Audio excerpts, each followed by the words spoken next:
Hey, what's up? Didn't see you there. JFar here. I'm actually glad you stopped by. We've got our second episode of what we're calling Cowboy Connoisseur. Cowboys Connoisseurs.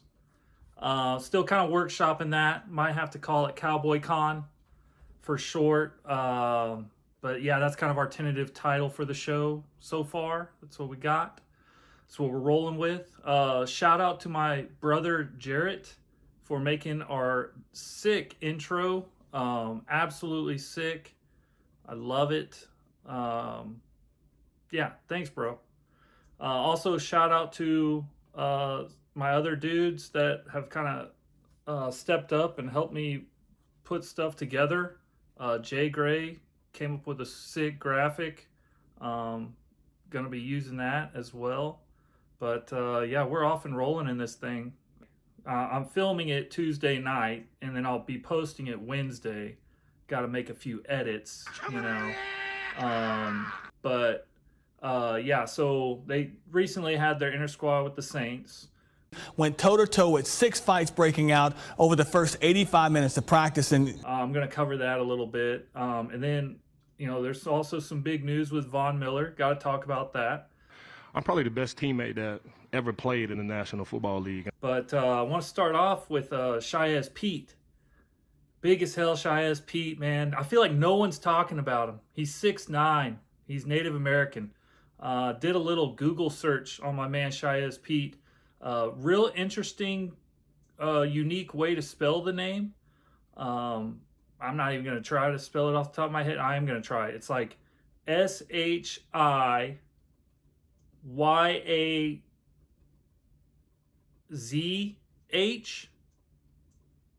Pete, P-E-T-E. But yeah, no one's talking about this guy. 6'9" guard. I don't know if he's any good. But just a quick Google search, you'll find out that he's like the first cowboy from the Navajo tribe. That's reason enough alone to put this guy on your squad. Yeah, so like my sole mission right now is to get this guy put on the roster. You know, hopefully his name will get some traction. Hopefully, you know, my first episode had 35 views. So at this, you know, at this rate, like the name Shy as Pete's gonna get out there. I play.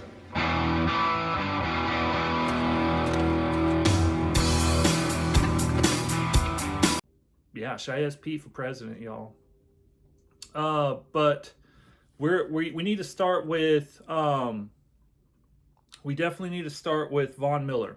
My thoughts. I think it's positive. I think it's a good acquisition. I think he can help our younger players, especially the defensive ends, those outside linebackers that he's going to be playing with. Donovan Ezeraku's year 2. He's young. He can learn. Malachi Lawrence, who I'm going to talk about quite a bit today. He can obviously learn from a guy like Von. Even Rashawn Gary, the veteran of the group, I'm sure he would admit that he could learn quite a bit from Von. So in that sense, it is going to be a positive, but it's going to take away a roster spot from somebody. And the guys that I'm looking at, you know, Tyrus Wheat, Sam Williams, Maris Leofau, and all those guys, maybe not Wheat, but Williams and Leofau, those guys are like special teams guys as well. So I really hope they don't mess around and lose James Houston because of this acquisition. Like, I definitely want to keep James Houston around for sure. But if I'm Sam Williams or Maris Leofau or Tyrus Wheat or Isaiah Land, I'm like, damn, it just got way harder to make this 53-man roster. So those are kind of my thoughts on it. I think it's a positive thing, but I also am kind of a little concerned with our, you know, it's going to knock one of our special teams guys off the roster, I think. My ability to get people around me to play at a level that they wouldn't normally play at, like, I don't think nobody does that like me. Speaking of the outside linebacker room, I went back and I watched all the clips of Malachi Lawrence from Saturday against the Seahawks. And I had said in episode 1 that I didn't think he had the best game. And I stand by that. I know a lot of people liked what they saw, and there were certain things of his game that I liked. He did show the ability to get to the quarterback at times, get a couple of pressures. But there were plays that I feel like bad plays, for lack of a better term. They were just bad plays, bad ball. And he's going to have to be a lot better. I have a very high expectation. I have high expectations for Malachi Lawrence. They call him Mally. I've noticed that with a lot of the player interviews, they all refer to him as Mally, which is dope. And I watched him in his interview, and I'm not gonna lie, it kind of like took me back a little bit, because he just seemed happy to be there. Like he was just smiling and like just real giddy. Well, it was great. Shoot, we got the hit finally, but it was fun. I had fun out there competing. Have you been looking forward to this day? Yes, sir, definitely. Shoot, it's real football now. Malachi was bubbly. And it just kind of took me by surprise. I'm not saying that's a bad thing, but you combine that kind of like aura of like happy to be there, happy-go-lucky, and then you look at the way he played, and I don't know if he's just thinking too much while he's out there, but it wasn't quite the relentless effort that I saw in his college tape. I was very high on Malachi Lawrence in the draft, like behind Bailey, Bain, and Messidor.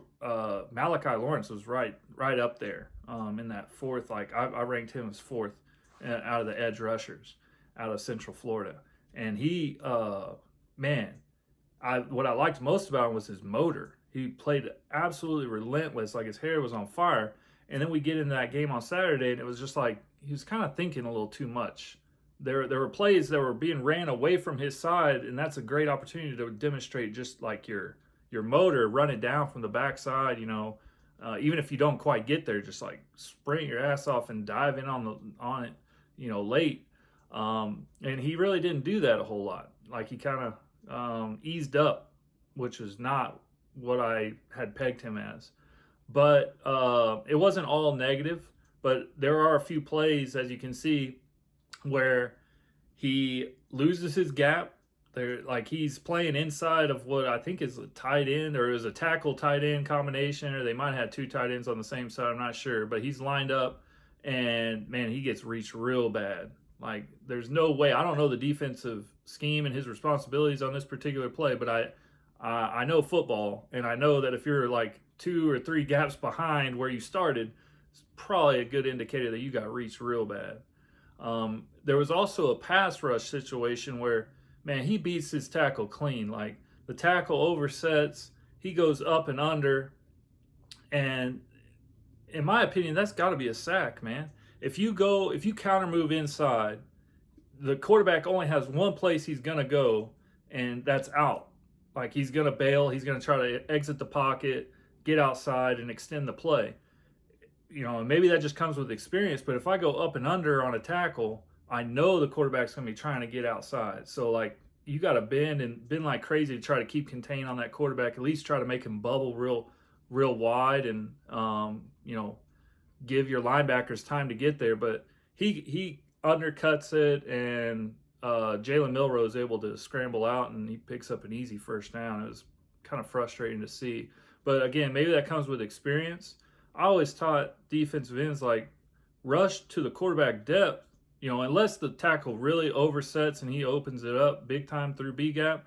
I would just like Malachi to press that vertical more, almost to quarterback depth. It's okay to come back underneath before you get to quarterback depth, but, press it vertical more. Even better, push that tackle vertical to keep that quarterback in the pocket for you, and that's an easy sack. So, I mean, he definitely had the potential to have at least one sack. He also damn near tipped like 2 passes. I don't even know how he missed these balls on a couple of the screens that they threw. Like he jumped, and I think the ball like went underneath his arm. Like it was pretty interesting. The other couple notes that I have, a lot of interesting position battles going on, man. A lot of interesting position battles. I mentioned it in the first episode, but wide receivers, like there are, I've narrowed it down to 3 fighting for one spot. Camden Brown, who he obviously studded out against the Seahawks. He had 2 touchdowns, really nice touchdowns. The first one was huge, his ability to come back and make that grab, and then the second one was just sweet. The one-handed lefty, insane. And this guy was undrafted out of Georgia Southern. Great story. I looked into it a little bit more. Turns out he had a younger sister pass away back in 21. She was 17 years old and she passed away from kidney failure. So I imagine he probably has that motivating him. It's kind of the beauty of preseason and football in general is like these guys are not only trying to make a name for themselves and, obviously get money and fame and all that, but there's usually there's a lot of them that are intrinsically motivated, or they use their past adversity as like their motivation. And there's no doubt when you watch that dude play, like you can tell he's doing it for his his late sister, for sure. And so I'm rooting for that dude to take this spot. But you also have Mingo is not going away. Like, Mingo had some big catches, 3rd down catches against the Seahawks. Yes, there was one that he had no choice but to catch because Sam Howell put it right in his freaking numbers on a slant route. But he still made the catch, and he made some plays. And so he needed that because he was kind of 1 foot out the door. So Mingo's not going away. And then I think it's Jordan Hudson. Man, that dude made some catches as well. And he made some plays on special teams.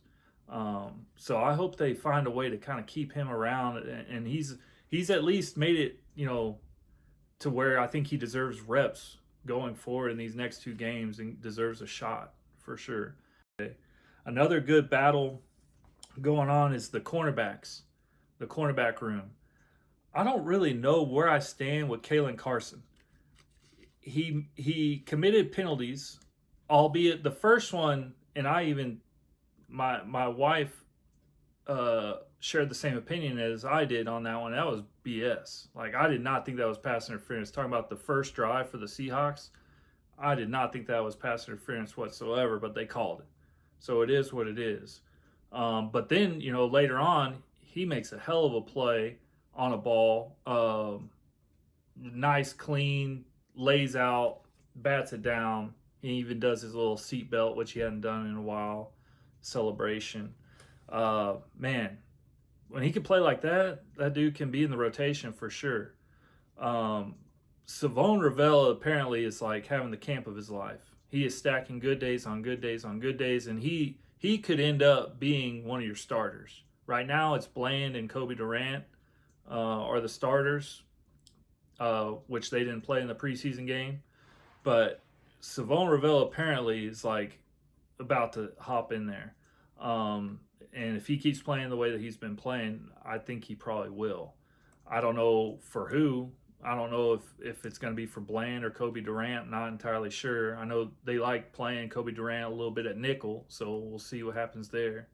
But the third corner that I really liked was this dude named Amir Speed.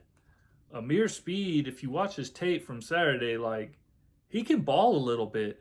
He had outstanding coverage for the most part, and then there was one play in particular, they ran a screen to his side, and a big offensive lineman was running out there to block him, and usually when those DBs get an offensive lineman coming at them, they usually duck or they dive, They try to, like, dive through his legs to get to the ball carrier or whatever. Speed, like, put all his weight, which isn't much, into this offensive lineman. Like, took his left shoulder and tried to put it right through his trachea, and man, I gotta commend him for that. Now, he almost died, but I gotta commend him on that one, being fearless and throwing his body around. That's what the sport's all about. So Amir Speed, I respect it, man. I hope he continues to ball out. Really quickly, just want to highlight a few more players that haven't been talked about a whole lot and their plays from Saturday.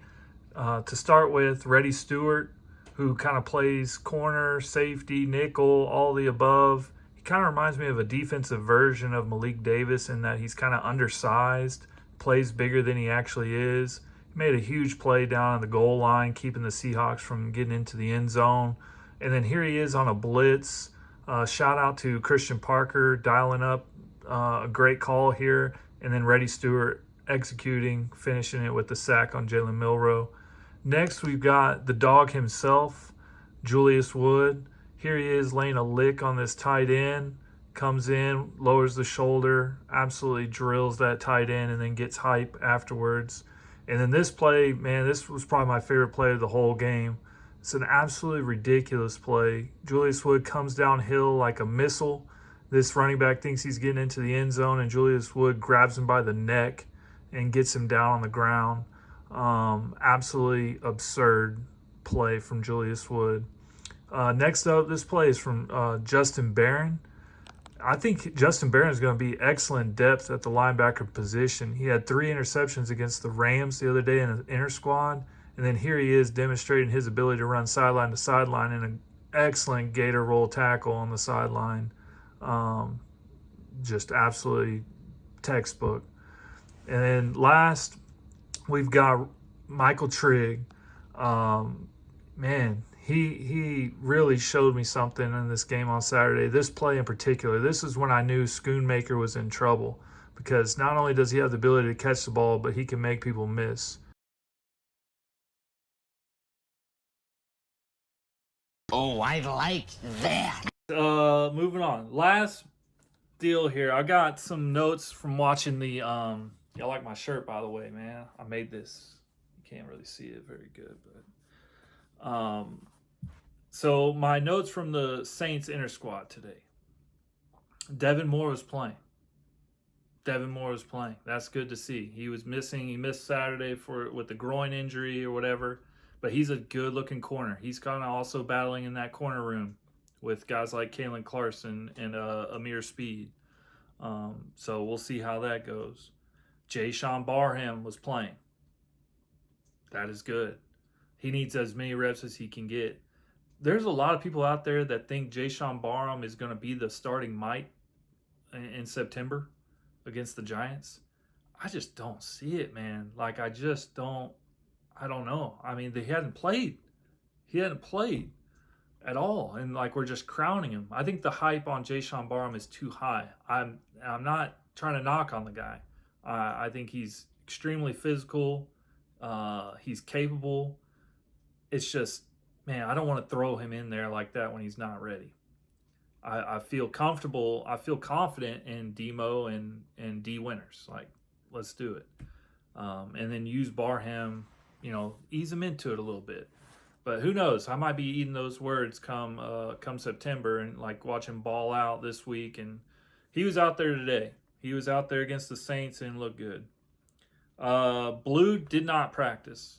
Blue has a shoulder injury, which does not help his stock. Coming off of the game that he had on Saturday, I'm just going to be real. And I've got some pictures to pull up, some video to pull up. He left a lot out there on Saturday. There was a screen that I thought was blocked up pretty well, and he caught it, and it was like he ran into his own guys, which doesn't bode well for him, considering the day before the game, he was like interviewed, and he was talking about how he's going to break 40, 50-yard runs and things like that. It's like, man, you had an opportunity to back that up, and you did not do it. And then Phil Maffa got hurt on Saturday as well. That's why he didn't play as much. And then, what do you know, Malik Davis steps in and absolutely balls out because that's what he does. I don't know why the coaches are not, or I don't know if the coaches have to know what they have in Malik Davis. Like, he is your running back too.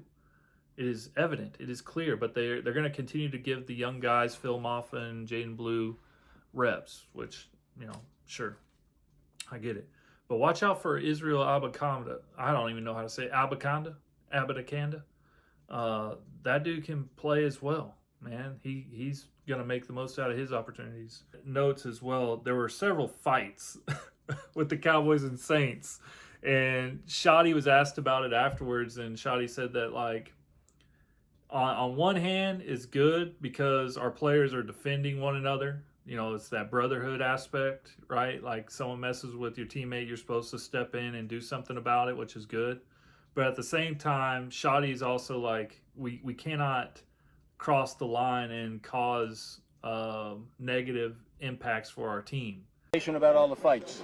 A little chippy, not the way we like to do business. Got to be better, but I got to look at the film. We're certainly not going to take, from anybody.